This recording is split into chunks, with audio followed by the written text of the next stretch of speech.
Today's video is on trees. So what is random forest? Random forest is a Swiss knife for machine learning algorithm. Collection of decision trees that have been generated using a random subset of data. This randomness in selection of subset of data gives randomness to random forest. So random forest comes from combining randomness in picking subset of data having bunch of decision trees. So there might be hundreds of decision trees and therefore we call it a forest. Decision tree, a step-by-step process to decide a category something belongs to.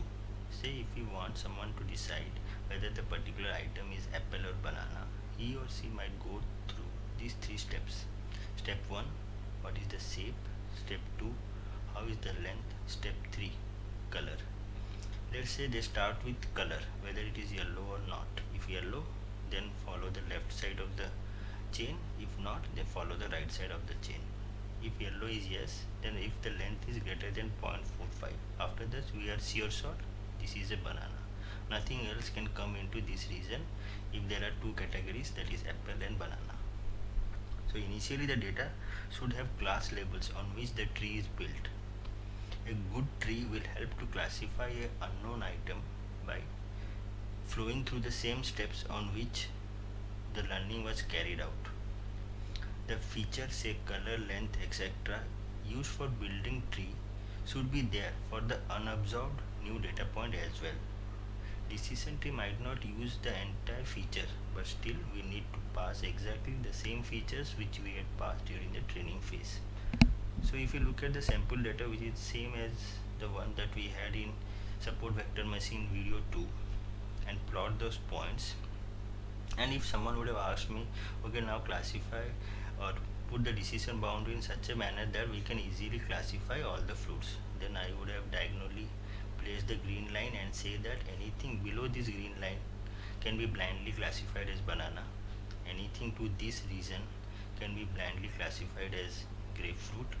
But if someone says that what if the new point falls into this region that is highlighted by the red circle, I could not say that whether it is an orange or an apple. So there it is where decision tree comes into picture or support vector machine comes into the fore. Okay, moving to the next slide. Say we had created two decision trees, and these two decision trees, if we club that, we can say that it is a random forest with two trees. So in the first tree we can see the points that are highlighted in red. This green color point was misclassified and parked to the purple color band. Whereas in the second tree we can see that for this specific green color data point, a rectangular bar zone has been created which says that any point that falls into this region, because we already had a data point in this region, should be classified into green zone. But it is because we did not have these yellow points falling into this zone, but we never say that next time if we have a data point that belongs to the class yellow, it will never fall into this particular zone. So this is the case of overfitting, that is we are so minutely analyzing the training data set which will result in misclassification when the same model is put forward to the training data set, the test data set. So decision tree did not choose the diagonal split for bananas as we did manually, and there's a reason. Decision tree always take a stepwise approach. Decision tree works by picking a criteria and then a threshold. Criteria specifies what to split, whether it is length or width. If it is length, where to split. After that again it calls for the same question, what to split and where to split, and that's why it will always be a step set. Overfitting. One way to control overfitting is to limit the number of split. Here we did not say to the decision boundary that after 10 splits you stop the processing. Rather we asked it to continue till it had 0 misclassification rate. Say in this case, if it would have left this particular point, the misclassification would have been 1 at the minimum, but it did not stop there. It will go till the misclassification rate is 0. So what is random forest? Random forest helps to reduce overfitting by having multiple such decision trees, as well as it also helps to distribute the anomalies, thereby reduce the variance. We'll see at the last slide why random forest is a better choice over decision tree. Generating multiple decision tree on the same dataset is not beneficial. Random forest generates multiple decision tree using subset of data that are randomly selected. Similar to decision 1, tree 1 and decision tree 2, on the left hand side we can create multiple such decision tree, and the result will be an overlap of all these output on one graph. Now if we just overlay decision tree 1 onto 2, we will get a region that will have both purple and green, say this region. Similarly, if we have 100 such decision tree, if we overlap, we will have a region which will have multiple shades of color. In case of classification, after having 100 decision tree, say if 5 trees say gray and 10 trees say orange, then the weight for orange is 66.6%, so we will classify that point into orange class. What gives randomness to random forest? One is data subset selection, randomness in data subset selection, and randomness in criteria selection. Randomness in data subset selection is achieved by bootstrapping. What bootstrapping does is that if there are 10 data points, bootstrapping creates 10 to 15 such samples, subset of the data, which will have exactly 10 observation but with repetition. Say we have data points from 1 to 10. The first subset will have data points like 1 2 3 4, 1 2 3 4, then 2 8. And second subset may have 1 3 7 8, 1 3 7 8, and 2 4, such that it creates multiple subset of data from the parent data. The criteria selection. In random forest, at the time of splitting, we do not expose all the features for splitting. We only pass few of the features, like in our case, if it is length, width and color, we will only pass length and color at one stage, and for other decision tree we may pass length and width. After this step, we need to check if by going through this process we are increasing the information gain or not. More on information gain in upcoming slide. Random forest does not expose all features for analysis at a given branch. Only a subset of features are available, and why so we will see at the last slide. Out of bag errors. To estimate how good a random forest is, we need to test it. We can test it either by keeping some percentage of data aside, or by bringing in new data points for testing. Bringing in new data points is a costly affair, so we mostly go for cross validation, where we keep some percentage of data aside on which we test. But in random forest, we already seen that bootstrapping 37% of data is automatically kept aside, so this data set can be used for testing, and the error that we get out of testing such data points is known as out of bag errors. Example, a data point belonging to class apple is out of bag in 5 trees of total 15 trees. We need to check if the learning mechanism is able to predict the data point as apple and how many times it predicts correctly. Of the 5 trees for which the data point was out of bag, we say 3 prediction were for apples and 2 for oranges. So we will classify that particular data point as apple.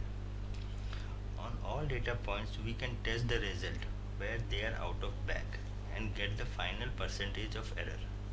Out of 20 data points, if 5 data points gets incorrectly classified based on voting, then out of bag error will be 25%. How split happens? Say I have multiple points. The red ones are the apples and the green ones are the oranges. Where can I place the decision boundary that will give me the best result? So what decision tree does is that it goes for Gini criteria. Gini criteria is nothing but 1 minus summation of p square. P is the probability of having a given data class in the data set. Let's see with an example. Say if I would have put the decision boundary on the left hand side, there are 10 apples on the left hand side, and on the right hand side there are around 17 oranges and 7 apples. So the top box takes into account the left zone, which says that there are 10 points for the red and for oranges it is 0. It calculates the percentage, which is nothing but the probability, squares up the percentage and gets the Gini impurity. Similarly, for the right hand side there are 7 and 17 data points, which gives a percentage of 0.29 and 0.71. We square those and get the Gini impurity. The overall Gini impurity is a weighted impurity of left and right both cases, which comes up as 0.92. Similarly, if we would have drawn the hyperplane at the middle, we would have got the Gini impurity as 0.36, and on the right hand side the Gini impurity comes up as 0.35. So we select the left decision boundary because it has the least Gini impurity. Feature importance. What feature importance is the relative features, importance of different features in the data. In PCA as well we saw that the ones which have high eigenvalues are the features which have high importance because they are able to explain most of the variance in the data. So if we have a sample data set which have features age, number and start building the decision tree, so with start as the feature at the top, we have the Gini impurity as 0.3367, and if we multiply it with the total number of sample points 56, we get Gini impurity as 18. So the next layers would have Gini impurity less than 18, and in this case it comes up 12, which drastically is reduced, and we can see that at the bottom it will come up to 0. So feature importance is of this age, number and start, which is the feature which is of highest importance, whether it is age, number or start. So everywhere where age is used for splitting, we will calculate the Gini index before splitting and take the sum for entire graph and get the total value. Similarly, for all the features we will go through the same process, and the ones which have the highest value will be given the highest importance. So for each split we get the feature on which it was splitted. So here on this split the feature was age. Say age, all split with age as features, Gini is calculated and multiplied with the respective data points. So over here the split was on age, over here the split is on age, so we get the Gini impurity and multiplied with the sample numbers, that is 15 over there and 0.375 into 12. The total value is summed over all the branch where age was the feature selected for split. The value gives the feature importance. So after that we will know that whether age was the most important feature or if it was number or start. That helps to classify whether it is absent or present. Okay. So now we have seen decision tree. Let's look at regression tree. So if you have a data like salary, experience in years and hits.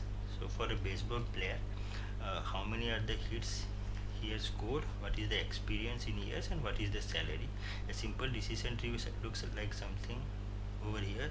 If the experience is less than 4.5, the salary is 5.11, but if it is greater than 4.5, then one has to check if the hits are less than 117 or not. If it is less than 117, then the salary is 6, else it is 6.74. So the prediction is with years of experience less than 4.5, the average salary is 5.11. So the tree stratifies or segments the players into three regions of predictor space, that is region 1, region 2 and region 3. Region 1 is for years of experience less than 4.5. Region 3 and region 2 are splitted by hits. For every observation that falls into RJ, so next time any observation that will fall into this particular region, we will assign the mean value of this particular region, that is 5.11. 5.11 is the mean of the all observation in that region. The goal is to find boxes R1, R2, R3 that minimizes the residual sum of squares. That is, if we take the region 1 and we have predicted the mean, that is 5.11, and for each observation there would have been a salary, we'll subtract that from this particular value of 5.11 and take the square and sum it up, and then we will get a residual sum of squares. For each zone we will need to calculate that and see if we are able to minimize the residual sum of square or not. One way of doing is recursive binary splitting in order to restrict the number of split, because if we do not restrict, then we will have n number of such splits which will go for overfitting again.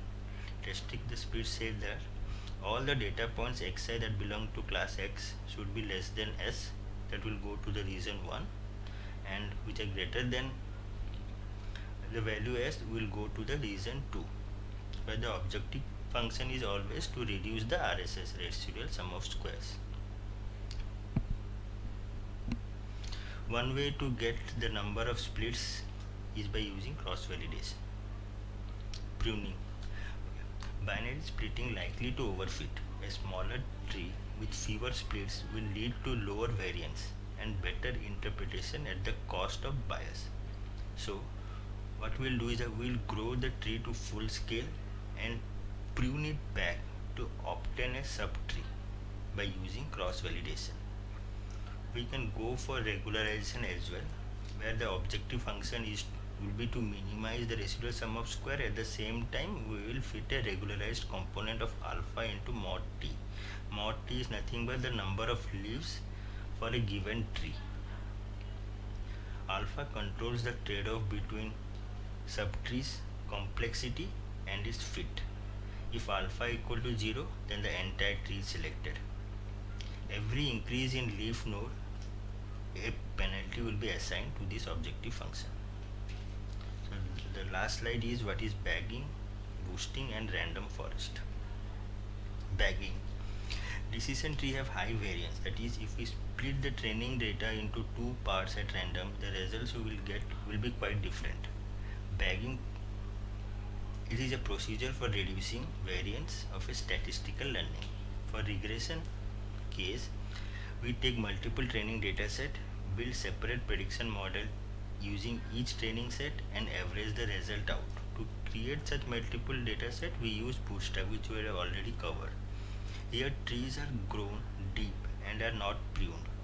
Hence each individual tree has high variance but low bias. But once we average the result, the variance reduces. In case of classification, again we have seen it will be the majority voting.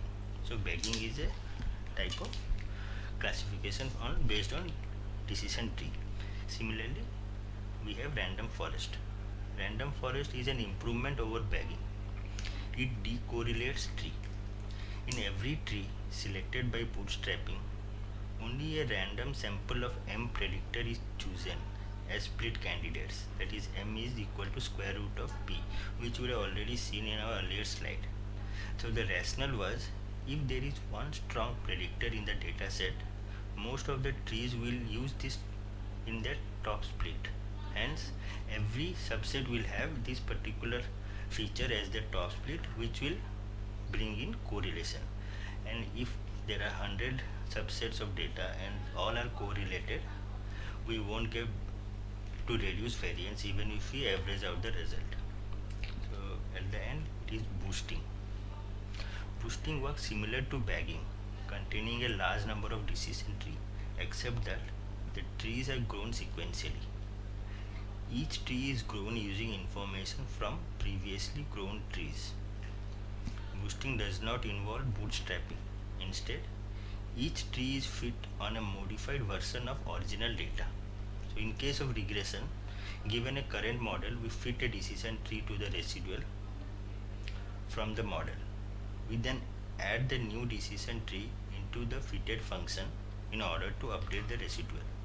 How boosting is done on classification, we will have another video on that. Thank you.